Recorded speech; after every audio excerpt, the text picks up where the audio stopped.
বন্ধুরা কেমন আছেন সবাই? আজকের ভিডিওটি আপনাকে রীতিমতো চমকে দেবে এবং আপনি হাসবেন নাকি অবাক হবেন সেটি আপনি ভিডিওটি দেখে তারপর সিদ্ধান্ত নেবেন। চলুন তাহলে মূল ভিডিও শুরু করা যাক। ব্যক্তিগত আক্রোশের কারণে এই লোক দুইটি একটি দোকানকে ভাঙচুর করছিল। ঠিক সেই মুহূর্তে সেনাবাহিনীর একটি গাড়ি ওই রাস্তা দিয়ে যাচ্ছিল এবং সেনাবাহিনী এই ব্যাপারটি লক্ষ্য করে। তৎক্ষণাৎ সেনাবাহিনী গাড়ি থামিয়ে সেই লোক দুইটিকে আইনের আওতায় নিয়ে আসে। এমন বিরল ঘটনা হয়তো আপনি এর আগে কখনো দেখেননি। অর্থাৎ ভাগ্য খারাপ হলে যা হয়, এই লোক দুইটির সাথে ঠিক তেমনটাই ঘটেছে।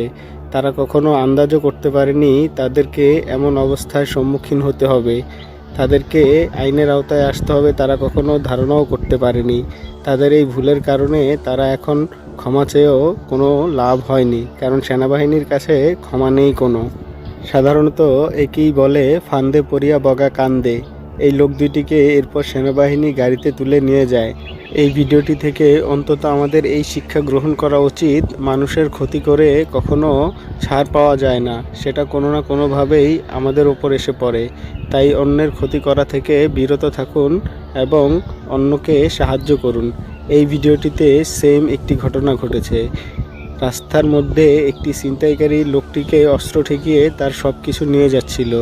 ঠিক সেই মুহূর্তেই একটি পুলিশের গাড়ি সেদিক দিয়ে যাচ্ছিল এবং পুলিশ ব্যাপারটি লক্ষ্য করে। সাথে সাথে অস্ত্রধারী ছিনতাইকারীটি পুলিশের কাছে আত্মসমর্পণ করে এবং পুলিশ সেই অবস্থায় এই লোকটিকে গ্রেফতার করে। অর্থাৎ আপনি যখন কারো ক্ষতি করতে চাইবেন, সেটা কোনো না কোনোভাবে আপনার উপর এসে পড়বেই, সেটা সময়ের ব্যবধান মাত্র। তাই আমরা যতটুকু পারি মানুষের পাশে থাকার চেষ্টা করব এবং অন্যের কোনো ক্ষতি করব না। ভিডিওটি ভালো লাগলে একটি লাইক দিয়ে দিন, আর এমন ভিডিও দেখতে চ্যানেলটি সাবস্ক্রাইব করে পাশে থাকা বেল আইকনটি বাজিয়ে দিন। ধন্যবাদ সবাই।